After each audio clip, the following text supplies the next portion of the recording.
welcome to Too Fast, Too Forever. There's all kinds of family. We chose this one. This is episode 436, Too Fast, Too Furious, lap 16. I'm Joey Lewandowski. I'm Joe, too, and this episode is brought to you by Miami Classic Motor Cars. They are a father-son team fueled by their lifelong passion for classic and luxury vehicles. Shout out to MiamiClassicMotorCars.com. Well, shout out to Miami Classic Motor Cars. Welcome to Too Fast, Too Forever. With us to talk about the Miami-based movie, we have a man in a Pittsburgh, not Steelers, Jesus Christ, Pittsburgh Pirates hat. Too busy watching Karen on the sidelines yesterday to recognize the Skeen's greatness in front of us. He is the host of the Sax Cast. With us today is Sax Boy Billy. Hello, Billy. Thank you. There's no greatness in this Pittsburgh Pirates P. No. Well, I had sent Joe a link today that said that Jesus, why do I don't like football, really, especially as a Vikings fan. I really don't like football, but I'm a baseball guy. I just keep saying Steelers. I don't know, but the Pirates and the Marlins are both trying to spend this offseason. We're trying to figure out if that's like nonsense or real or not, but I don't believe that shit it's at not all. real. Believe it when I see it. And they just said, listen to this real quick.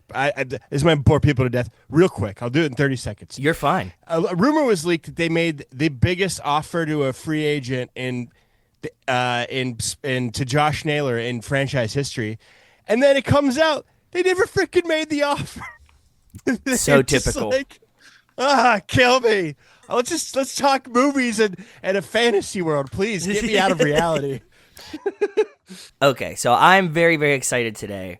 As all the listeners know, I'm a born and raised Pittsburgh boy, and before I moved here to Connecticut, that's where I lived my whole life. I came across Sax Boy Billy just by my algorithm. I'm a big Pirates fan as well, as everybody knows, and I had went out to LA for the Pirates-Dodgers series because I wanted to go see Skeen's pitch, and my buddy lives in LA, so like I go visit him. We all go. He's a Dodgers fan. We go to the game together. Whatever. We come home, and I see this video from Sax Boy Billy, the Dodger Dog video. And wow. I send this to my friends. It just came up on my algorithm, brother. And I send this to my friends, and they fucking lose it. This shit does numbers in my fantasy league. We still call them like slightly longer value meat. Like everyone. So I'm a huge fan of yours, and I'm glad that you came to join us today. And I don't know how, but something I had been following you. We love your songs, and then like at some point, I don't even remember at this point, you must have said I like the Fast and the Furious or something, and I was like, any excuse I can get to talk to this awesome dude, I need it. So that's how this kind of came to fruition. Billy, I will say that Joe has never been this excited to talk to somebody other than the adult film actress we almost got on the podcast, and then she bailed. Yes. So, you're in rarefied air. It's you and an adult film actress. You almost got, and then she bailed. It's like the Pirates off-season. I gotta stop talking Pirates. First off, that video, it's so funny that's the video that you saw, because that's like a deep cut.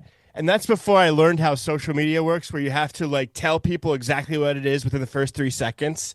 The good stuff of that video is all at the tail end when I'm like Malcolm in the Middle, Mitty, and Ellie. We loved it. We loved it. We listen to it all the time. We still laugh about it. So you are loved in our community for sure.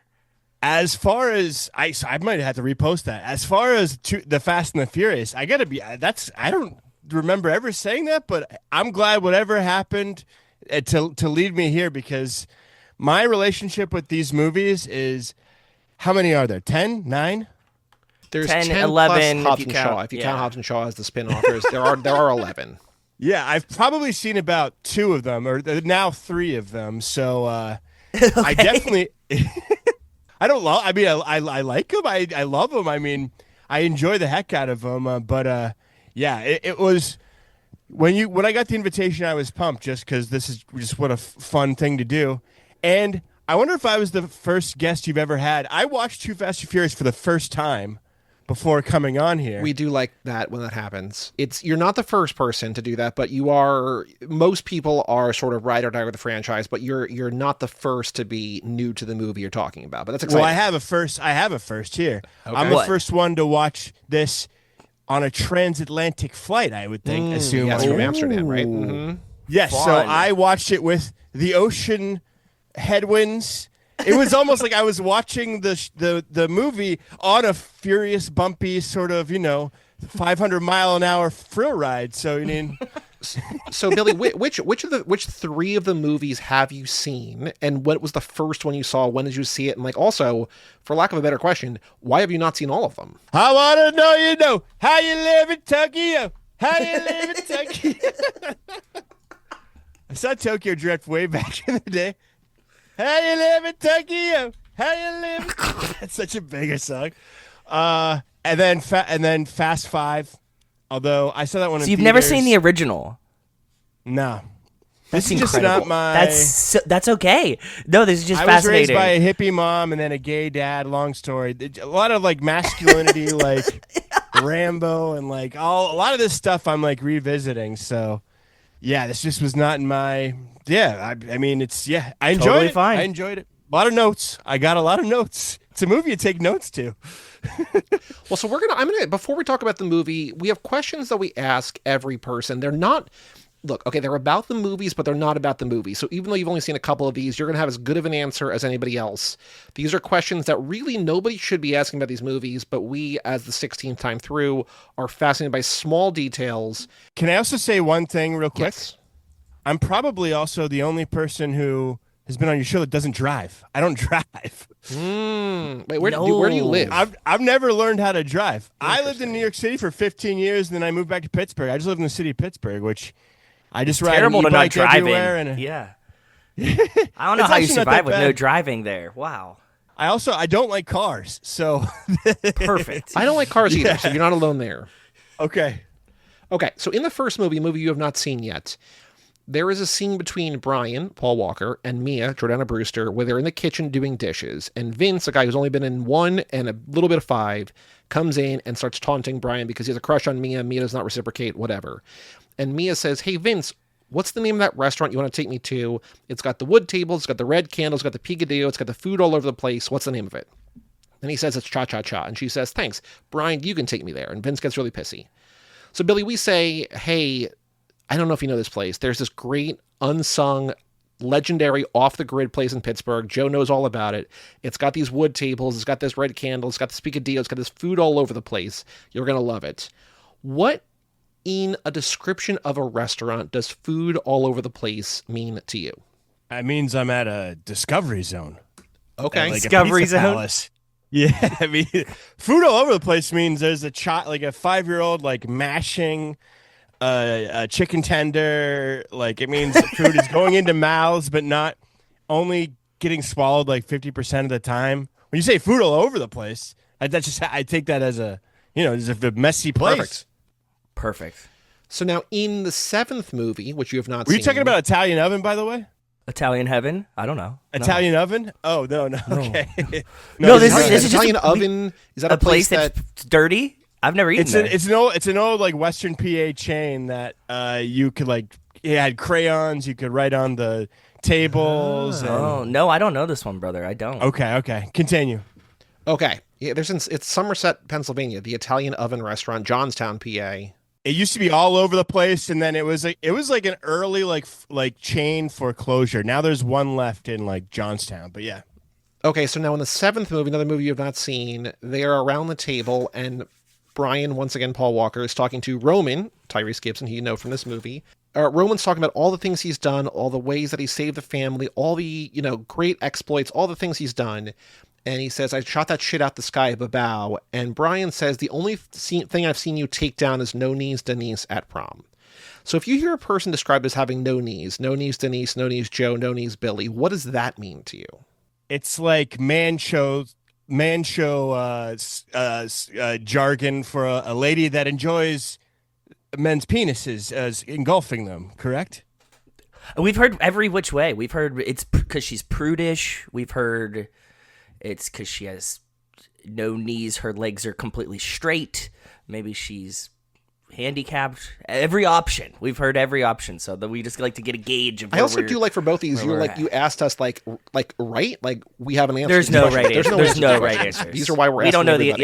Yeah. It just because the movie it just sounds like when was this pre Me Too when Fast 7 happened? So Fast Seven is 2013. Me Too was 2016, I think, that really Yeah, so started. this was Yeah, still yeah. people playing fast and loose. It was bullying was in movies, women. Yeah. Hardee's commercials with like cleavages.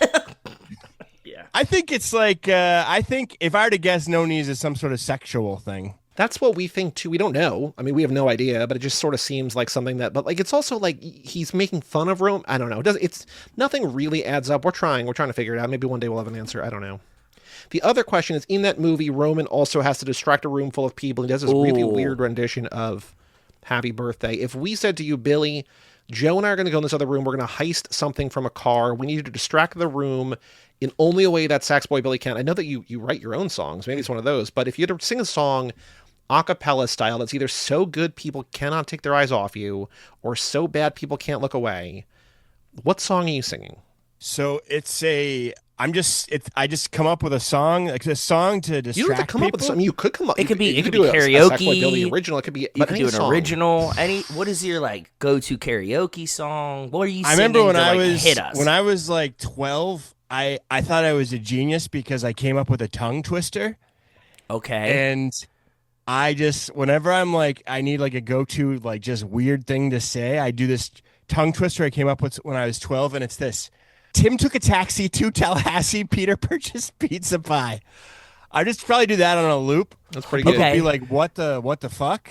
Do we like, need Tim to took a check on this guy? Do we need to? Like, is he stroking out or something? And they'd be like, this guy's, his diction is unbelievable. But yeah, I mean. I will say that you started laughing in the middle of that, so it's hard to tell your diction as you were like laughing at your own tongue twister. All right. I'll do it for real. Please. Tim took a taxi to Tallahassee. Peter purchased pizza. No, I can't do it. I mean, it's hard. Twister. It's pretty hard. Joey, you seem like a linguist. Like, I bet you would tackle that no problem. I might be able to, but I also Tim took a taxi to Tallahassee. Peter purchased pizza pie. Tim took a taxi to Tallahassee. Peter purchased pizza pie. I said pizza. Got it. Was close. He I was got you close. at the end. You were close. I was 12 years old and I nailed a tongue twister. That's pretty impressive. So I will just write down for a distraction song an original tongue twister. Cool. Yeah.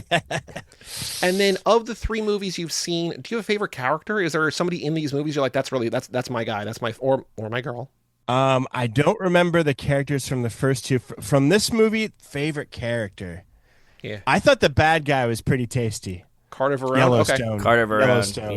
Yeah. Yellowstone for sure. He kind of like is in it's like one of those things like when I don't know if you guys ever have listened to the rewatchables. They talk about people that are kind of like in another movie.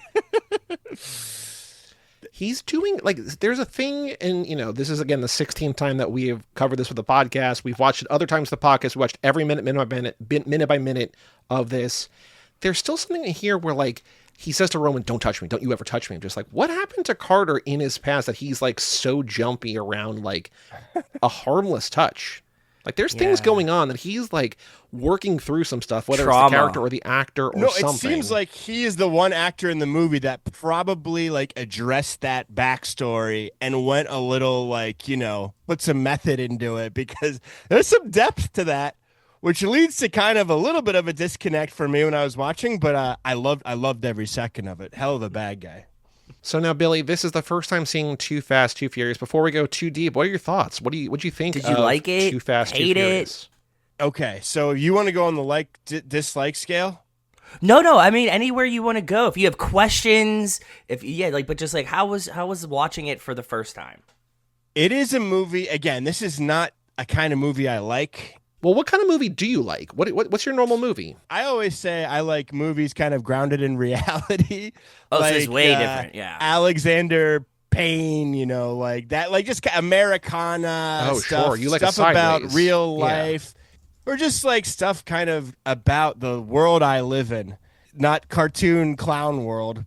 Or I like comedies. I like If you want a comedy, look no further than Too Fast, Too Furious. That's all I'm saying. This is maybe like it's trying to be the comedy of the series. I would say until Hobbs and Shaw, that's a fair point. Yeah. Yeah. And also in terms of like groundedness, other than boat, car, it's more grounded than most of the movies. So like I understand where you're coming from, but in terms of like, don't they go to space in one of them? they do go to space. They do go to space at some point. Yeah, they do. Hey, Homer Simpson did too.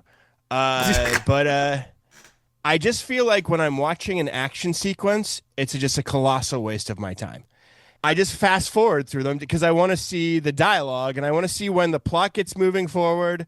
I want to see relationships, and that is what I'm curious in. Cargo Fast is just so uninteresting to me, even though it's shot wonderfully. I mean, it's like this movie feels like I'm like watching a Grand Theft Auto like cutscene, like a bunch of cutscenes from Grand Theft Auto, but a worse version of like the dialogue from Grand Theft Auto, which is already not very fantastic. It's good, it's decent, but maybe I got to start watching these things wondering like, oh, how they shoot that car scene, like try to find ways to watch it that would be more interesting, but we lean a lot with you, to be honest. Like, as much as you were saying this and seemed like you were apprehensive about saying it, oftentimes we say a lot of the action sequences at this point, 16 minutes through, are somewhat uninteresting to us, right? Like, once you see them, you kind of know what you're doing. And to be honest, like, most of what we focus on when we talk about the movies is a lot of, like, the dialogue and nitpicking what they're saying and what everybody's intentions are and stuff like that. So you're not far off. From us, at least. It's like we have a lot of the same feelings a lot of the time when we talk about it. I would say there were a couple, like I remember there was like one scene where the action led to turns of events that I didn't see happening really, but it's like I'm trying to think of my favorite action movie ever. It's just not a genre I like rock with that hard. But well, do you have a favorite movie? I know you said like Alexander Payne, you like comedies, but do you have like if somebody at a party is just like, yo, Billy, what's your favorite movie? Like, what's your answer? That's a great question. I would say it's somewhere between Rushmore. Great movie. Farts. What's my favorite movie? No, that's a tough question. I can never... Wayne's World. Wayne's World. I love Wayne's World. I love the first Austin Powers. No, Austin Powers is not exactly grounded in reality, but it's a comedy, you know what I mean? But yeah, it's I don't know. Hey, I had a good time watching this, writing notes on it to talk about on a podcast is I think the best way to watch this movie. So what are your notes? Do you have any questions for us? Did anything not make sense? Did you when you were watching So this, what is the first off, I went into this being like I went into this thinking Vin Diesel was going to be in it. I didn't even look at the cast list. Oh, that's true. Mm-hmm. That's so a little bit. It was that. Like kind of like, and then when he was going like, I got to go back to Barstow. I was like, here we go. We're getting Diesel. We're getting Diesel. And then we pull up, and who arrives but Tyrese, which I must say I was disappointed at first, and then I thought he was the strongest part of the movie. He's great. I thought Tyrese and the bad guy were the two most interesting things about the movie. And I actually found Tyrese to be, pretty funny at times, for what it was. He's definitely the comedic relief, like, throughout the series. Like, at least that's what they try to make him until they, like, fully clownify him and then have to come back. It's a whole thing, but, yeah. I remember Tyrese, he was the guy that followed everybody on Twitter back in the day, right? Yeah, he's done a lot of interesting things.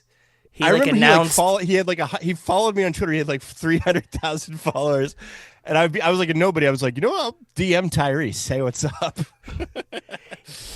He's also known for breaking the news that Dr. Dre sold Beats unintentionally on Instagram for no reason and got everybody pissed at him. Like he's done a lot of fun things on social media.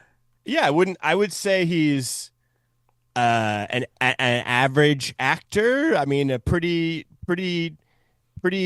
uneventful career. I'm trying to think of outside of he's been in all of these essentially. He was in Baby Boy also, and he's also like a musician. He's got a thing on the side, but yeah. For the most part now he's just like in Fast and the Furious. But he's not like Ludacris, where Ludacris is just bad. Like Ludacris is just bad. There's Steve Aoki's sister who's bad. There's Paul Walker Paul Walker literally feels like a video game first person character. That's like this is probably where you'll push back on me. You guys are Paul Walker guys? No, in this one, knowing what we know about the background of the movie, I think he's hungover in a lot of this movie. As someone that's approaching 2 years sobriety, good to hear that. That makes a lot of sense. Yeah, there's like a lot of sense. ADR over it. The stories are like him and Tyrese really hit it off as friends, and they would go out partying all the time at night. So like if you watch it through like that lens, because I think that this is probably like one of the weakest performances of Paul Walker in the franchise, but I also think that like a lot of time when I look at his face, he looks like he's just like glassy from partying all night. Okay. And here, say is he in the first one? Is he still in that phase, or like he brings it a little bit more? No, I think the first one's a little bit better. What do you think, Joey? So Paul Walker is someone who obviously died while Seven was being shot. He was someone who never really wanted to be tied down to the franchise. There's a book that's coming out actually tomorrow as we record this. It's out now for everybody listening. It's called Welcome to the Family by Barry Hertz. We talked to him a couple of weeks ago, and he really captures like Paul Walker never really wanted to act. He grew up acting, kind of hated it, wanted to just be like a family guy and like hang out with friends and surf. But his family kind of wanted him to act because he was kind of like their financial he needed money, and so he Wow. acted and sort of stuck around here. But he is someone who like really, I think, markedly over the course of the franchise gets better at this. And early on, like the first one, he's earnest. He's just kind of he's got to be like hot and dumb in the first one, kind of. And then this one, as a lead, because he's not having Vin Diesel to bounce off, it's a little bit worse. But then as the movies go on, he gets better. Like he's a better. I mean, he's not going to win. Like he was never becomes going to win Brian. the Academy Award, but like he was Yeah. better and like more grounded and just like more believable. And it's a bummer that he died for many reasons, but it would have been, he was like the kind of the heart of the franchise. Like he was the character that like we enter this world with in the first movie and follow through most of the movies. And so for him to go, it's like, well, damn. Damn, that is so interesting because it feels like when you were saying that, it sounds like one of these athletes that like a basketball player that's just given these God-given genetics, you know what I mean? Like this athletic ability, and then just, does not perform to their athletic ability because they want to be a scientist or something. Or like, you see that all the time in the NBA or in baseball, and that's to see that in acting is so crazy, like getting pushed into it. And then also I like that he like later in life, he's like, all right, if I'm going to do this, I better kind of figure it out a little bit. Yeah, so these kind of things, like whenever now that like we watch these movies forever, we've talked to a bunch of people about them, and like as we start to learn, like, you learn all the background of it, there is a lot of really interesting pieces like that. That's why I was like, do you have any questions for us? Because like sometimes the context makes it a little bit different. Yeah, absolutely. I mean, it's still like, yeah, it would be stuff to think about. I'm still probably like, was this movie directed by a music video director? Is it one of those action movies? It was directed by John Singleton. So he did like, yeah, that's a great director. That's actually one of my favorite movies, Boys in the Hood. Yeah. There you go. Yes, yeah, exactly. In terms of comedies and stuff, did he do? Boys in the Hood is like a beautifully grounded Americana. That's like easily in my top 20 movies. Like, and I guess was this like John Singleton? Did he start the franchise, or did he just jump on for the second one? So Rob Cohen did the first one. He only did one. John Singleton did this one. He only did one. Then Justin Lin came on to do 3, 4, 5, 6. Then they did a different one for 7, different for 8, different for Hobbs and Shaw. Justin Lin comes back and then leaves, and then they have a different person for 10. So like, other than Justin Lin, nobody's done more than one.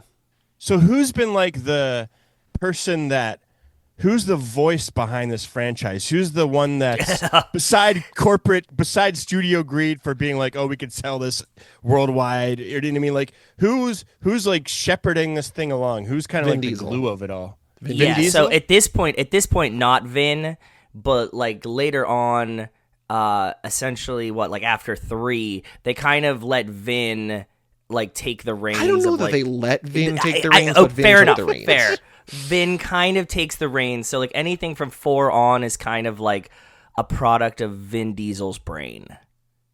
Do the movies get better after that? Like, are the first 4 the weakest movies? Well, no. 1 is really good, but 5 is objectively the best movie in the franchise. Like, if you like action movies, I liked 5.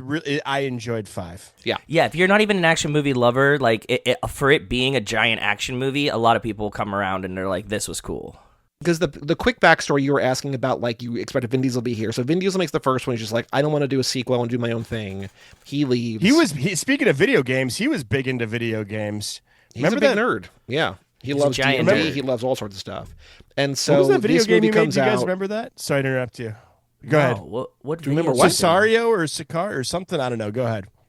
Vin Diesel made a video game? I don't remember this one. It was like his passion project. Well, I gotta look he has this a up. lot of passion projects. Okay. Break dancing, Dungeons and Dragons, the 15 movies Whoa, that he he's made pretending Vin are being Diesel's made. Wheelman. What? What is that? It sounds like Fast and Furious. What is this? Wheelman is an action-adventure game developed by Tegon Studios and Midway Studios Newcastle, published by Ubisoft in conjunction with Midway Games for the PS3, 360, and Windows. So this Released in isn't that March long ago 2009 either. and There was stars one Vin before Diesel. that too. Was there? Like a first-person shooter, I believe. Hmm. Yeah, I mean, he was like really early. I remember. Do you guys remember E3 on like or G4 network on Yes, like, deep yes. cable? Yes. I definitely watched a It lot was like of G4. 2007, 2008. It was like they always had like Vin Diesel's coming on the show to talk gaming. I And don't his, remember like- that at all. I Remember watched he a had, ton like, of a dark- G4 too. So Vin Diesel was in a bunch of movies or a bunch of games. Apparently, he was in Ark, the Parallel Parking Dinosaurs. I think Parallel parking dinosaurs. Yeah. Ark Survival Evolved. Yeah, this is a Game Rant thing that says every video game that features Vin Diesel, but it's not like a list. But he was in there was Escape from Butcher Bay, which is a Chronicles of Riddick game, which is That makes interesting. sense. Chronicles of Riddick. There we go. Riddick. That's what I'm thinking Yeah. of. Okay, that was a movie or a video game that we talked about a couple of months ago, Joe, because they were making that game. The game got canceled. No one making the game knew, and then the game got uncanceled. They put it out, and it was like Because they had already been too far. But it Yeah. was like a commercial success, and it was like a marketing tie-in to the movie that whatever. But yeah, Vin's been in a handful of movies or a handful of games. Yeah, I love a Hollywood guy though, because he was like before gaming was what it is today, which is one of the epicenters of the entertainment industry. He was really early in on and like, yo man, this is the future, man. Like, yeah, him and Jack Black, I remember, were the early gamers. Anyways, go ahead. It looks like he was in Wheelman, which we talked about, The Chronicles of Riddick, Escape from Butcher Bay, The Chronicles of Riddick, Assault on Dark Athena, obviously Fast and Furious Crossroads, which we talked about on this podcast, and Yeah. maybe Ark 2. Maybe he wasn't Ark Survival Evolved in the season pass, and then he's going to be back in Ark 2. Did he make a family comedy, The Pacifier? Was that did. him? Yeah. So comedy, basically, it's like we like Vin Diesel. Why? He's not really a funny guy, right? He's not really like. Do we like him as a strong man? He's not really a good actor, right? Vin Diesel on a long enough timeline has become essentially just Dom Toretto. And he's merging. Just in case you don't know, that's his character name in the Fast and Yeah, Furious. yeah. You sorry. might not know he's, that. Okay, yeah. he's becoming. He's just gently becoming that character in real life when he's Vin Diesel, and then also Vin Diesel's stage name, and his real name is Mark Sinclair. So we're always Mark Sinclair is the Dungeons and Dragons nerd version. Got it. So he kind of has moved his personality to merge with Dom Toretto, the character in these movies. Got it. He doesn't really do comedy and stuff anymore because what is he doing? Well, according to him, Riddick. He fancies himself a serious actor. I think that He if he did a does. comedy now, Okay. it would be below him, or would be a very specific career choice, where he is trying to he is making popcorn entertainment, but he is looking at it as though it is art and cinema and theater. Okay, got it. He's a big theater kid too. It's not it's just not what he's trying to do at the moment. I think he can be funny, maybe. We've seen him in what was the one where he was the lawyer or the Find Me Guilty. Find Me Guilty, yeah, that one. He was doing comedy in that, but it That wasn't was also 19 years ago, I think, by this point. exactly. So, Yeah, long or time. maybe even longer ago. You want me to go on some more of my notes? Please, yeah. Yeah. So just the way it was shot was, it had that 2000s rap video, sort of the coloring, the Miami. It was kind of cool. Visually, it was very from a time and place in the world in America. I noticed the lighting, everybody's face was super, almost like they were doing photo shoots. That's how the people were lit. You know what I mean? Everybody's lit up like a damn Christmas tree.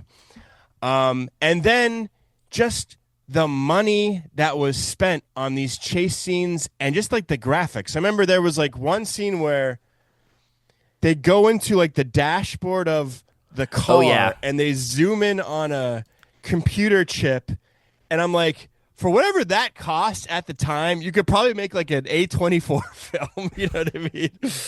Like, they were going all out to make this thing just visually like cotton candy. I know for some of the action sequences, they didn't really have anything planned, and they're kind of thrown together in the sense that like they had to do them last minute to just fill spots of things. And it was like, there's a race in the script, and then they like had to like make the chicken going back and forth tag team situation happen like in a night. Well, I think that one specifically was like, we don't have enough action in this movie. People are going to be bored. This is an action movie. We need people to be like engaged. We need to add some, like, what do we have? What can we do in a night? Oh, we can do this like down and back thing where it's just like 2 cars or 4 cars or whatever. When I was in New York, I worked in film and television for 8. I was like a PA. I did all that shit for like 8 years. I didn't know that. The fact that they did that on the fly on this size movie, like getting like that is extremely impressive. Or well, like, I will also say, I mean? you keep saying like, this movie's not huge. I mean, it's bigger than most movies probably at the time, but like in considering where we get to and like the most recent money wise, $400 million. Well, how much did it cost to make? Too Fast, Too Furious, budget was 76. It was bigger than I thought. The first one might have been 36. Maybe I just had the numbers wrong in my head. Budget for this one, 76, made 236. So it made money, just wasn't a huge success. But you know what's cool about that, though, is they don't really make movies with that. Nowadays, that would be a television show, $76 million. Exactly. So to take that, they either make big-ass fucking movies or like teeny tiny art house things, and because it's so Wall Street driven now, they want to know their returns. So to take a chance like that in a movie like this, I guess they had the first one to kind of say, hey, here's our. But yeah, no, it's interesting. So by the time we get to 10, Billy, like the budget, what was the budget of 10 versus what they made? and they're considering like essentially not making 11. Well, yeah, the reported budget of 10 was like $325 million. It was probably 450. That was before marketing. I think it made 650 or something. So like it, again, for a movie to make $650 million and still lose money, it's like. I think also we've lost China as a box office destination. But that's a different, I lived in Mongolia for all of 2023. Whoa. And it was okay. They still got American movies. Mongolia is right between Russia and China, but they got American movies. They would fly like in the real, like, or I guess it was digital now, but it was crazy to see what the American culture that crossed over to like Asia, and it's exactly what you think. It's big, loud stuff, like blockbusters. Yeah, exactly. So it's like if you lose 1 billion people, it's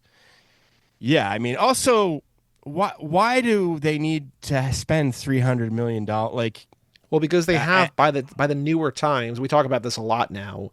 They have about 10 people probably making $10 or $20 million each, just because they're huge names that they keep slowly added to the franchise, but they don't remove any of them. And so it's like, okay, we got Brie Larson and The Rock and Vin Diesel and Charlize Theron and Gal Gadot and Jason Statham and John Cena and Jason Momoa and Helen Mirren. Yeah, literally everyone by the end. Dude, are you fascinated? Does this sound interesting now to know that we wind up with Helen Mirren, Brie Larson? Helen Mirren? Yeah, she's a big character in these, actually. She's in that like Landman show, right? I mean, it's just crazy. It's just kind of like they should just make movie, like go back to the 70 million thing and like take more chances, and like, I don't know. Spread the money around. I agree. I'd rather watch a movie like this than the $300 million one and just be looking at it like, where's the money going in this? Well, it's something that I've said before that my friend Bob and I, we have another podcast about books where we talk about like several years ago, Netflix gave Dave Chappelle $80 million for 2 specials. It's like, give 320 comedians $250,000 each, let them live for 2 years without anything, and just like a couple of them will be like transcendently good. You don't need to give one guy who most people sort of don't like anymore $80 million. Right. Yeah. Sure. Yeah. It's a different thing, but it's also like the reallocation of money The Could be market questioned. is so it's so discombobulated now, and I now know that it's kind of the superhero movies are dying now, and because they haven't been making good ones, and who knows, maybe we'll get more shots at like different interesting things. But I was gonna say at the end when they had all those cars in the parking lot, and then they all kind of like pull out and stuff like. The tuner scramble. That feels like something like, okay, we're just gonna get a bunch of cars and then just have them like leave the parking lot. You know what I mean? Like, Early on in these, they would invite people, and people were so excited to have their car featured in the movie, even as like an extra, that like they would show up, throw a party in this parking lot, and then be like, "Okay, we need you guys ready for this scene." So like, 100. Because can you imagine you go to like a car show, you can put that sign on there as seen in Too Fast, Too Furious. exactly. Woo-wee. Yeah, so like this is so a lot of the times these are just like the community of car peoples around that are filling up these things. Like they didn't like piece together all of these cars. They just put out an invite and they're like, "Hey, you want to come to this party and be in a movie?" And they're like, "Yeah." And so like you wind up with this. So can I talk about a couple plot things? Please. Can we just talk about Ludacris's life and just the economics, like how Ludacris pays for rent? So Waterfront rent in Miami for his garage. He's just constantly organizing. Like one of these events seems like it would take months to plan. No, it's a night of thing. It's just like a hey, just come over. We're gonna race tonight. You think? Yeah, I don't think there's any planning that goes into these. Or it's like Friday night is jet ski night, and they just know, right? Okay. But there's logistically, it's insane. I agree. How do you put on an event of this scale that's like going off like this with essentially no to plans? get that much of an audience in that night, I mean, it just shows you that Ludacris is probably, there should be a story about him building his auto empire. You know what I mean? Like how he started, like, we're going to start on a small street race. And then, some people like it. And then how he grew his Rolodex at the time. And then how that became like an email list or something. And now how at the drop of a hat, he can just summon thousands of people into the Miami streets, have the cops have no idea it's happening.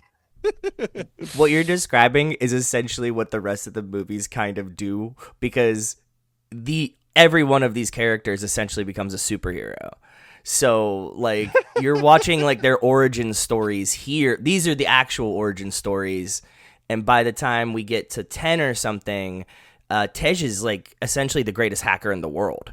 Like he's like one of like the greatest engineering minds, Is that hackers. Ludacris? Yes. Yeah. So he during all of this stuff, he goes and re-educates himself on hacking. And it's like Pretty I would much. think in the era of social media, could this exist? The cops would know about it so quickly, right? Like it would just be to have even like just knowing that there's 3,000 people on one part of like a city, like Waze would be affected. Literally Waze Google Maps traffic. Yeah. would be like, hey, this red traffic right here. Caution street racing. Like it's okay. Also, another thing I want to talk about is it's almost like Lightspeed in Star Wars, but just this plot move that they have where it's like, okay, if something is too slow, just have them hit the turbo button. Nas. I just will Hit solve the Nas. everything. Yeah, Nas becomes a less thing as we go on, and they get like even in this one they use it also to ejectocito cuz, which is kind of cool, but like eventually Nas becomes less important, I think, as we go. Okay. But early on, Nas is like, you're right. It's just the key to the city. You hit the Nas, boom, you're gone. But it's like, what? You're just driving probably like, what, 40 miles faster? And then there's more cars. So it seems like it would, I mean, realistically, obviously, I don't know why I'm thinking about this realistically, but realistically, that car would just crash, right? No, people do it. They can weave through street traffic on Nas? That I don't know. I mean, I'm Yeah, sure I don't people know have how tried easy it. You can steer, especially since these are like very amateur racers. Like these are not Like, they're better than you or me, especially you, Billy. No offense to you, but you've never driven before. But I have a license, but yeah.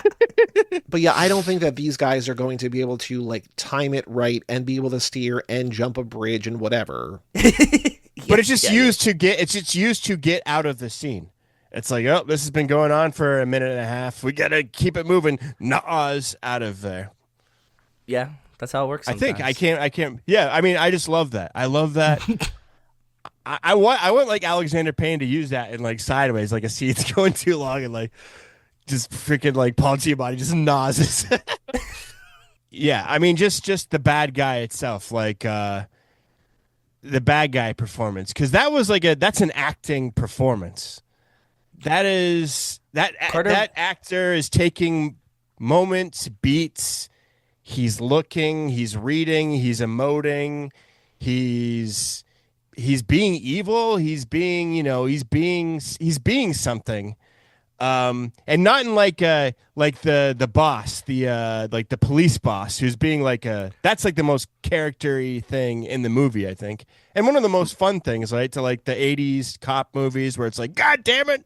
I was laughing, Joey, because this time when I was watching it, I was thinking about James Remar, and we were recently watching Welcome to Derry, and James Remar is in Welcome to Derry as well. And it's been cracking me up that, like, as we're watching this, it's like, oh, fucking Markham is in Derry. This makes so much sense. I mean, to me, he's still, I mean, I know he's Markham, but he's also Dexter's ghost dad in Dexter. Oh, fair enough, the one yeah. who treats or trains Dexter how to kill only killers, so, yeah. Yeah. Mm-hmm. I would, speaking of the cops in here, like, he's in the first two movies, but I would love a world, because, like, the same way, Billy, you're like, I was expecting Vin Diesel or whatever, and, like, it's not here. I would not be upset if every movie was Brian in a new city, immediately getting busted, being like, you got the wrong guy, and then Bilkins walks in every single time, just like him in Tokyo, him in. It's like anthology series, but it's just Bilkins. Does that and guy Brian. not continue through the series? That guy needs to be in every movie. No, he's only in the first two. Like, none of the cops really come back. There's one government-ish worker that comes back in a few, but like the cops don't really stick around. It was kind of the slow part of the movie. Like, you don't really care about the cops that much, but that guy was electric. And then one last thing is the gun with the claw game grabber that has electricity on it. Yeah, the EMP, the electromagnetic pulse that destroys these the car. cops just have and can summon on the side of helicopters with sniper-like aim. Which, hey, does this not sound kind of like something Florida would have, though? Just like Florida highway police officers. If anybody in the country has this thing, it's Florida. And it can be diffused by a slight cotton handkerchief to the hands. That is another just like plot point where just like they're just like, I don't know, screw it, just do that. That's where I'm like, but then it's like, you know, it's Clown World, so I gotta accept it. But does that thing show up in other movies? There's like global EMPs. Like, EMPs don't go away, but the specific like little like trident, like Aquaman's for a car, electric trident. No. That seems like it would be the big enemy of the movie, like of the cars. Like, they should be like, oh, we made a car that bounces off of or something like. No, but they do have other solutions for other problems that they solve with a vehicle that is custom designed to prevent that problem. Okay. So you're on the right path. You're there.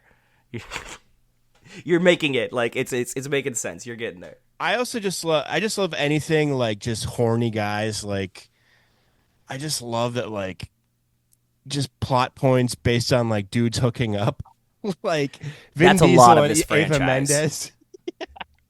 This franchise continues that through line throughout. That a lot of plot is driven by new girl shows up, somebody's interested in new girl. How do we make this work? In spite of the fact that the two lead men are the ones who are really in love with one another. Like, he doesn't really love Eva Mendes. He loves Roman. He doesn't really love Mia. He loves Dom, right? So it's... Yeah. Brian is always in love with the other male lead in the movie. He's never actually in love. There was kind of like a flingy sort of like, hey, remember the good old days? Hey, touch, pat, pat, pat. Hey, let's sleep in a boat together. Hey, like... He doesn't sleep with him because he got bad habits. Yeah, he was broken because he fell in love with them or something. That he broke his heart. He had to go to prison, and he's back. And it's always like in Adam Sandler movies where he has like the girlfriend, and you're just like, Adam, just make this movie without this 15 to 20 minutes of you like wooing this woman with this awful character. Like Adam's always this awful character. Like, what woman would be attracted to this man? It's always Drew Barrymore, and she's like, I'm about it. It's just like, we're here to see the vroom vroom explosion, but hey, that's just movies. That's just what you got to do. So those are my big notes here. I don't know if I was supposed to have notes. I don't even know, but that's what perfect. I wrote down. I also do want to let you guys know that J.J. McCarthy is in concussion protocol, so every time he has a bad game, they're hiding. They're lying so bad. That's Among such a fucking cover up. Qualified quarterbacks since 2000, McCarthy's EPA per dropback ranks 853rd, ahead of only former Raiders #1 pick Jamarcus Russell. So he's maybe the second worst quarterback of all time. Just putting that out there. Some notes I guess mostly for Joe, because Billy, I don't know if these are going to have a lot of meaning to you. Wait, real quick. So you guys also rewatched it this week? Yeah. Watched it today. And then this is the 18th time you've rewatched it? 16th, yeah. Not including all the times I've seen it before we started the podcast. Do you guys watch it on times. like times 2 speed? No, I mean, like for the Fast and Furious movies, like I'm not paying full attention to it, but like I still took 2, 4, 6, 8, 10, 12, like 15 new notes that I don't know that I've taken before. That's incredible. There's a lot to talk about, man. Yeah, there is. Yeah. It gets weirder, because then we'll then a new movie will come out and we'll be like, well, what the fuck does that mean about this now? You know what I mean? Because we've gotten to a point where they've been around long enough that like a new movie will call back to another movie and also simultaneously forget kind of what happened in that movie. They just like bring some of the characters back. So we're like, everything did they really? Everything I said, you guys must have said already on previous podcasts. Well, there's a different perspective. I mean, there's the perspective of that you haven't seen these movies and that there's something new. There's also. I love it. We just need an episode. We just need to put an episode out there. It doesn't matter what you say. No, because people come on and they're like, oh man, I don't want to say that these movies suck or whatever, and you're like, no, go ahead. We've heard that. We've heard, yeah, exactly. Also, when you said at the beginning that you apologize, I'm going to bore people. It's like people already got bored and left. Like they left years ago. Like we've been doing this for 8 years. I was going to say, I saw 2018. You guys started. Mm-hmm. Yeah. It's been a while. So what is your favorite Fast and the Furious movie? 5. Okay. Yeah, 5. I think pretty much definitively, but 1 is really fucking good. I might watch 1. I usually release a full, honest rankings of how I feel about these movies every 5 laps. Which you just I've did committed a to couple Joey. weeks ago. Yeah. Yeah. That I can't. So usually at the end I do a rankings and it'll be something silly, but every. Have you guys had people from the universe on your show? You had one. Right? We haven't really, because I started reaching out. I'm like, I kind of don't want to talk to them. I kind of want to keep it at arm's distance because I don't want to know what they think of these movies. We could get more people on. We were close to getting Michelle Rodriguez on, and it didn't. And when that fell through, I was just like, you know what? Maybe we're better off. There's questions we don't want answered, but the person we did have on was Sean Boswell's mom from Tokyo Drift. Yeah, who's the in the one first, that's 10 minutes smoking Yep. in the thing. If you remember, yeah, she was great. So those are the people I want to talk to. Yeah, if we were doing this, definitely get someone that went to the meetup, the car meetup from the and MC then, Jin. What was that day kid, like? MC Jin, the kid that's rapping in this, he would be my dream guest to come talk about his role in just this movie. It was the first real movie to make Asian Americans really badass, right? Well, the third one. It's an important movie in that universe. I believe. We always say that Fast and the Furious is probably the most diverse cast you have of any franchise in the world. It kind of started it too. It's the only one that had they do definitely do the women dirty for a lot of it, but you got an Asian guy, you have just crazy, and an Asian guy that is cool, right? So they're kind of at the forefront of a lot of that too. So Joe, here's some notes that Billy, if these resonate with you, by all means jump in. Go for it. I'm surprised, even though we did minute by minute, I don't think we noticed in the time that in this movie, the whole bruh thing feels like a Roman and Brian thing, but the first bruh in the movie comes from Tej, which I'm just that feels fitting, but also it's a Roman Brian, come on, bruh. But I also think it's of the time enough that it's everyone at that moment was bruh, you know? Yeah, cuz. I also this is something that Billy could comment on. I do love So, Billy, there's a thing in the newer movies where the actors are so concerned with their public image that no one can lose a fight. They literally, this is not a joke, this is not exaggeration, they have literally people on set counting punches to make sure that when Vin Diesel fights Jason Statham or Vin Diesel fights The Rock, one of them does not get hit more than the other one, because then that would mean that the other person lost the fight. Lost. And so they can't do that. And I miss the time in Too Fast where like Roman and Brian fighting when they first see each other is the shittiest, worst fight. And it's so good because neither of them look good. So they both real. look bad. Yeah, they both look like they're terrible at fighting. And what is it? You punch like shit. Right? You still fight like shit. You still fight like you shit. still fight like shit. Yeah. Yeah, no, that is fun because you can see that they weren't like micromanaging what this fight scene looked like. They were like, "Can you fight?" And they were like, "Okay, we'll wrestle around a little bit." Just tussle like literally in the dirt. Yeah, exactly. I will say about the bruh talk and yo my guy, yo my dude. What was this? 2013? No, this is 2004, 2003. 2004. Okay, so I graduated high school 2007. I went to Taylor Alderdice High School. Famous Wiz Khalifa. Yes, it's been yes. a long way to see you again when I say it again. Anyways, wait, you went to Taylor Alderdice? No, I went to Central, but I graduated in 07 too. But Mac Miller, Wiz Khalifa. This was just peak, like people just talking like that, like these kids from like Squirrel Hill. You know what I mean? Like, yo, bro, no, man, yeah, we go. Like, just It was all around us dudes, for sure. like- Yes, yes. And then I feel like it became so part of the like just lexicon, and then it kind of mellowed out, and then now it's like, I'm Dave, I can slip into that if I want to, but otherwise, you know what I mean? Like, so yeah, this is definitely the start of that peak of like suburban kids talking with that like that. Mm-hmm. Mm-hmm. Do you guys talk like that to each other? No. Yeah, bro. You probably like so well versed on how to talk like that.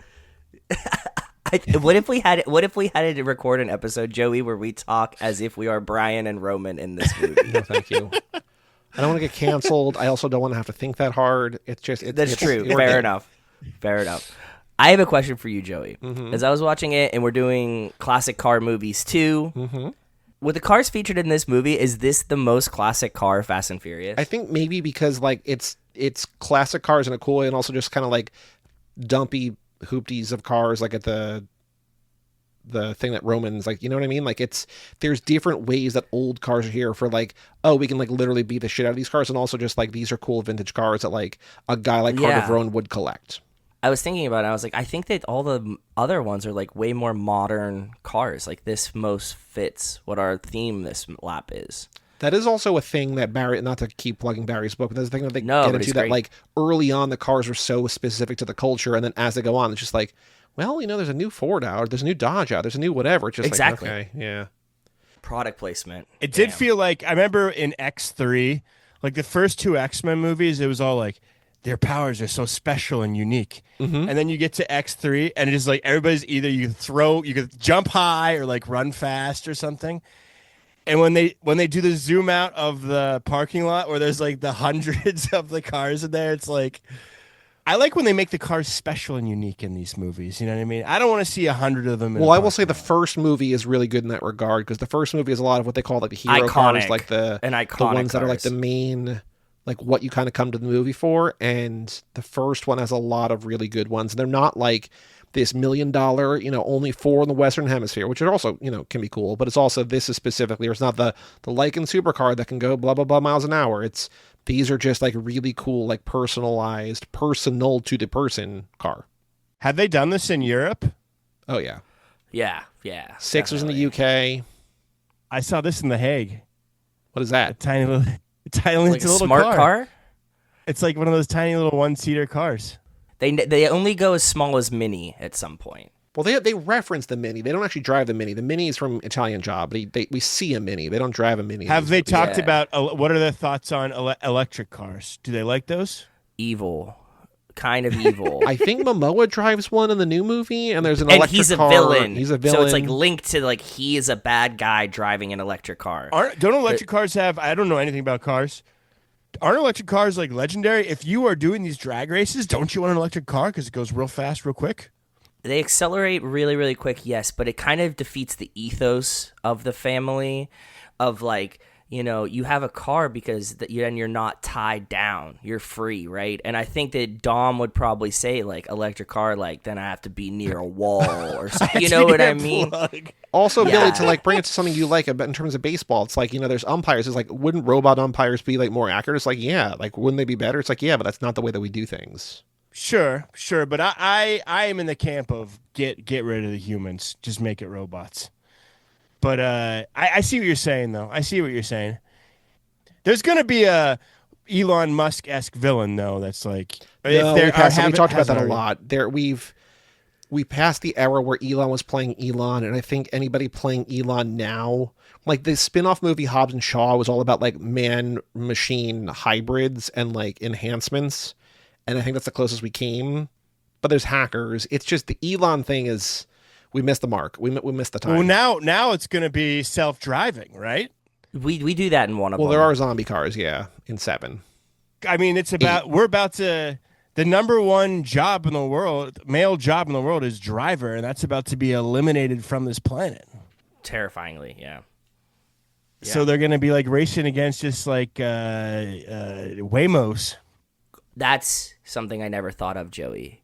What? That like Dom has to defeat a fucking Waymo, like, because he'll know the natural feel of the road. He's just going to put a chair in front of it. Well, you're also talking about that, like, they don't race anymore. There's no more races in these movies. That's also true. That's fair enough, yeah. But I mean, like, wouldn't that be, like, a good way to end this? Like, Dom has to race an AI car, and, like, he wins because he knows how to drive better. I mean, I think that's more, which I probably already saw in Spy Racers or the video game or something like that. I don't think, fair enough. I think in a movie, it'd be like, wait, you want to put nobody in the car? Like, what if we put a guy who makes $25 million in that car? It's like, well... Yeah, it's like, what if it's Keanu Reeves? Yeah. Like, okay. So the movie is... the next one is hinging on budgetary issues. Yeah. The last one, did it wrap things up just in case this thing is over? The complete opposite, Billy. Literally it ends on a giant cliffhanger. They're in the middle of an action sequence and they stop the film. So, there's a chance that we end like with zero resolution at all. Okay. All right. It's part of the charm. Yeah. I think we've talked about this before, Billy. I don't know if you know this, but in PG-13 movies, you get one use of the F word. You can say fuck one time. You can't say I want to fuck you, but you can say it in terms of like an adjective or something like that. In this movie, nobody says it. Carter almost says it, but the subtitles do write it. He says, I'll burn your fucking eyes out. He says, I'll burn your eyes out. Like, he doesn't say it, but the subtitles still have it. So the subtitles, a little raunchier. And I know that we've talked about Carter almost saying it. I don't remember if I've ever watched it with the subtitle before, but I was just that makes sense. Yeah. Carter in an action movie. Carter! You know that movie? Rush Hour. Carter. Oh. I think Carter's a big action movie. Get Carter. Also that. Did you guys see that Trump this morning said that they should make a new Rush Hour movie? Honest. Serious? He apparently has told like whatever the studio or whatever. Trump is trying to remake American culture. Did Ratner poorly. Buddy cop franchise. Ratner. They canceled Ratner, so what? He's handsy. I'm a little handsy. I gotta say, those first two Rush Hours are bangers. That's why he wants another one. That's how we're gonna bring Ratner back. The other thing, my other notes here are 3 things at the very end that I don't know. I'm sure we talked about, but I don't think we talked about enough. Number 1, I don't think we actually have ever talked about Roman putting the rock on the gas pedal to send the SUV flying into the cop cars, which seems very difficult to time and like get it accurately on time and straight. But still, shout out to Roman. But honestly, the car's going to drive itself straight most of the way. So if you line this up good, like he's so for the proud most of part, himself after he does that. it's like the greatest puzzle he ever solved. I would be pretty stoked. Geometry's cool, and like if you nailed it, yeah. The other thing, we don't talk enough about Enrique biting Brian on the shoulder in their little scuffle. Like that's a crazy thing. Biting people, I think that's like that's the limit where that's the Jamar Chase spitting on Jalen Ramsey limit. I think if someone bites you, you should be able to do whatever you want back. That's like the end game of that. You know, that was kind of a street cool fighting. part of the movie, like their relationship with those Latino dudes. They're like those because like at one point it's like I like you, but I have to hurt you. Like they kind of were becoming like bros a little bit. I was kind of like digging that. I It's like that. He's just like, you're a good driver. Goes, thanks, bro. It's just like, okay, yeah, like they are friends. Such dudes. Those guys never come back. Never come back. We don't see those guys. Well, again. one gets ejectocetoed out, and like I don't think they're probably not alive. You know. The other thing they is live that a dangerous lifestyle. we've talked about this here at the end, and I know that Markham gives him his pardon, but Roman has really no reason to turn over the other 3 bags of money. He's like, yeah, I got 80 grand in my belt, whatever. But it's like, And he's still stealing money. I know, but it's like he gave away a lot of money because he's like, hey, I got 3 bags. We got that pardon. He goes, you're free to go. He goes, okay, here's the other 3 bags. It's like, well, you already got your pardon. Like newer Roman would not give that money up. Like this is a Roman with honor and integrity that the newer Roman that like when he's in that room he's like, I know money, bro. Yeah, remember in F9, I think it might be a deleted scene, but there's like that room of all the different money and whatever, and there's like bills that don't even for countries that don't exist anymore. Like I think Roman is all about that paper. Like he's literally asking for receipts at Pete Davidson's thing, right? Because he's just like, yes, I need reimbursement for IOUs. But that's in the same sense that I think that like in this. You're currently incarcerated in some fashion. You're on house arrest, right? Your buddy shows up after a long time and says, I can get you out of this. Mm-hmm. When you finally get to the end and he's like, yes, you got your pardon. If for some reason this backfires and they realize that there's 6 bags, not 3, it looks bad on Brian. So now he's kind of looking out for his friend, not in his own self-interest. So I don't find it weird that he gives back the money. I think they would have planned it better between them, but because they haven't, he was like, this is my own insurance policy, and then once it's okay, he's like, I won't do my friend dirty. What he said was true. We're okay. Get what I'm saying? It was a weird thing that he made that turned back the three in, and then they still had the money anyways. Yep. Like what? Yeah. No lessons learned. They're still criminals at the end, yeah. The point of the lesson was negated. It's so just take the money. Yeah. He should have kept all the money. I'm with you, Joey. Yes. Like fundamentally, it's just surprising. Yeah, it is surprising. Joe, do you have other notes, other thoughts? No, I cut mine in as we recorded. You can start a garage with there was enough money in their pants to start a garage. I'm thinking 10 grand stacks. I think 10 grand stacks. They had about 4 to 6 of them each. So that got to be like 40, 60 grand. Well, you saw what kind of lifestyle that Tej was living, right? Like he has a garage with seemingly no money. Like you were asking that questions about that before. You know what I mean? So I think you can probably get started relatively inexpensively. Like 40 to 60 grand, right? Like I think you could start go to like the suburbs of like Miami or like maybe like Fort Lauderdale. You can get like a little hoopty lot. But here, this is another thing I didn't touch on. Just money, just how the money works, and what is the purse, the buy-in to the first race of this movie? $3,000 each. Yeah, and then they kick it $500. They bring it up to $3,500. $3,500, yeah. So. And how many racers? 4. So 4 times 3,500 is what? Like, don't think about the math because they all do way more than $14,000 damage. They damage their fucking cars up. Yeah. Yep. Yeah, that's not 14 grand total worth of damage on any of these cars. Like, we don't know what the actual pricing. Because we've never experienced. I don't know.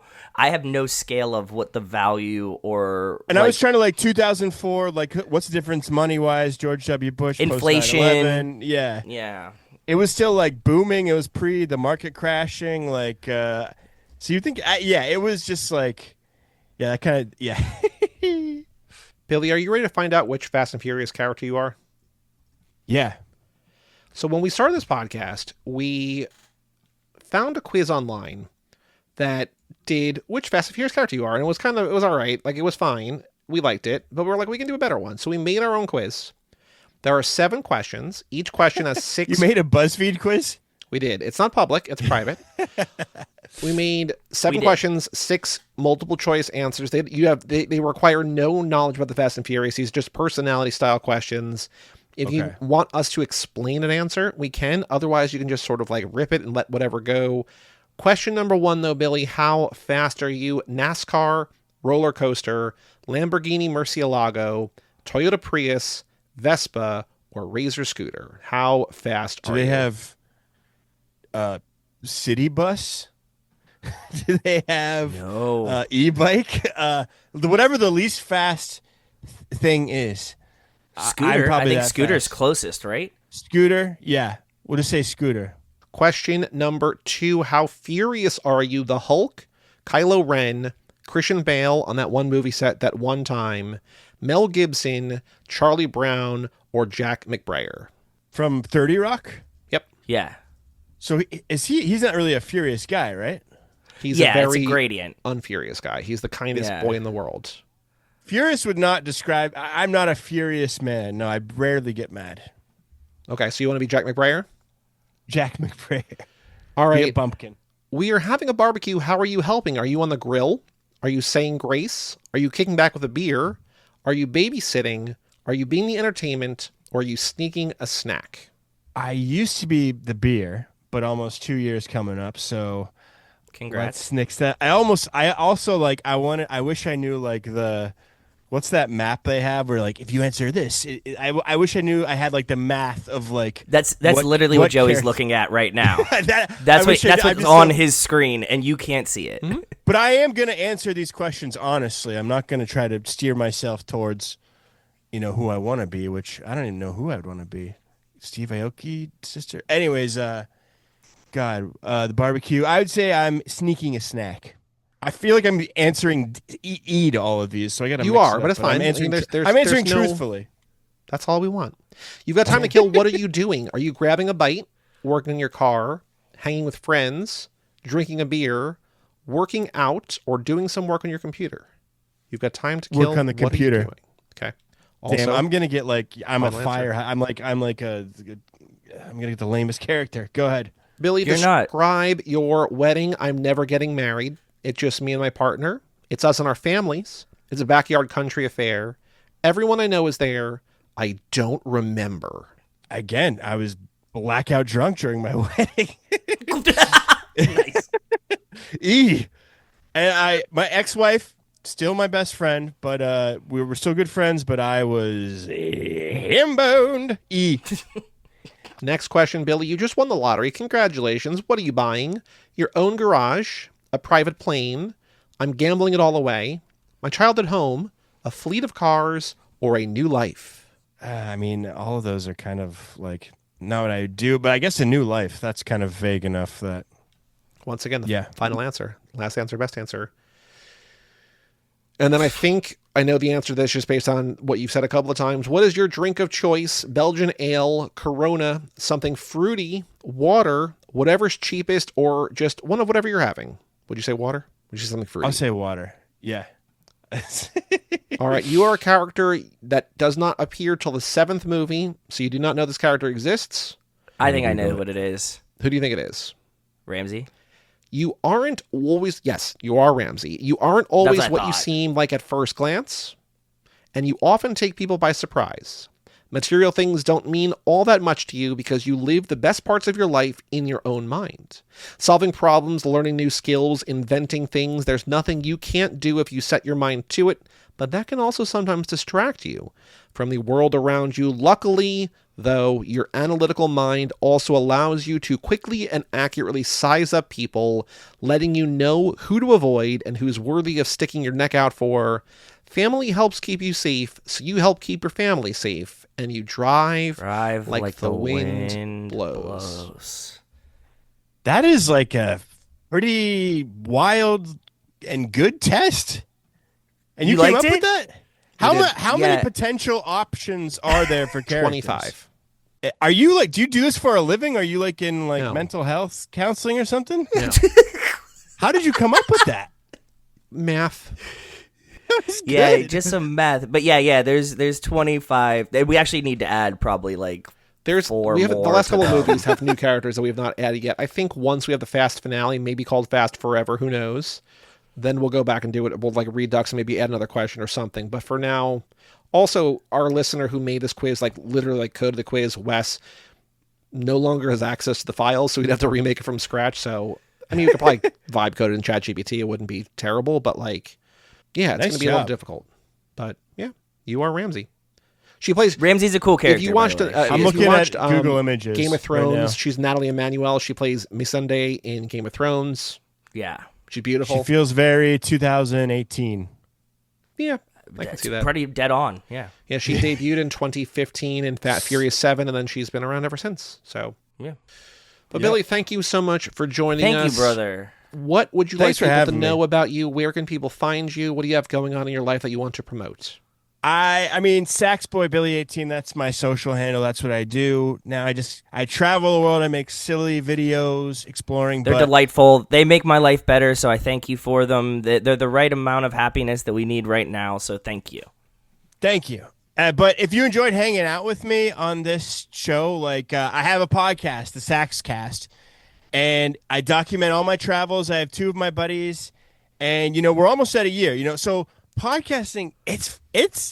I think the hardest thing to do on the internet, which I applaud you guys for, is build a podcast audience.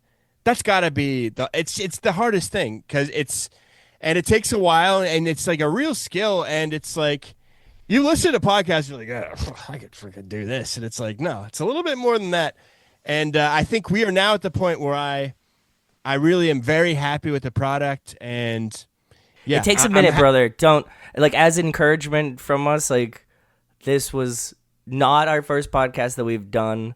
And with now 8 years into this one or whatever, right? Like, I you think guys that got it. The structure, the chemistry, the relationship, the background.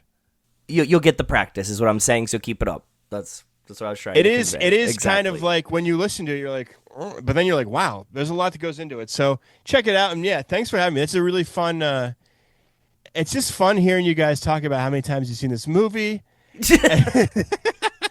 It's also fun just talking about it. And yeah. There's a lot of different ways you can go with this. So I love it. So thank you very much. Well, thank you for being here. And also thank you to our patrons, Alex Ellen and Justin Kleiman, Brian Rodriguez of Fatherhood, Ooh. Wes Hampton, Jerry Robinson, Dan the Duke, Hayden Renato DiDonato, Michael McGann, Lane Middleton, Lindsay Lewandowski, Jason Rainey, Tom Price, Josh Buckley of Whole Lotta Wolves, Yep. Michael Moser, Christian Larson, Tara Newland, Aaron Willows, Natalie Absolute, Randy Carter, Alex Walsh, Jack Haley, and Jessica Collins, a.k.a. Tez. Thank you all for supporting the $5 a month level or above. If you want your name on that list, go to toofast2forever.com. Also get your emails in because next week we're doing a Life in the Fast Lane, Tokyo Ooh, Drift, nice. minute 24. Joe, I realized, I don't know why, but YouTube has stopped emailing me comments. And so we got some good comments. We got some spam comments. We're going to read a lot of comments next week. Listen, Motor Mouth. We got one that says clickbait. We got one this week that just One says that calls why. us clickbait. Yep. Why and clickbait are top tier. Yep. Those so are we'll great get that questions next to week ask. on Yeah. Life of the Fast Lane. Email in Perfect. at family@cageclub.me. But for all things Too Fast Too Forever, go to cageclub.me, facebook.com/toofast2forever, or at toofast2forever on most of the socials. Email us, family@cageclub.me. Check out our Patreon page at toofast2forever.com and our store at cageclub.me/shop. Sales now for Black Friday that we have no control over. Go get them or don't. I don't care. Yeah, Go buy a George Pickens button t-shirt. or a pin or whatever. And come back next Yeah. week for Life in the Fast Lane number 59. I'm Joey Lewandowski. I'm Joe too. And now is Sax Boy Billy, and we will tell you all about it. When we see you again.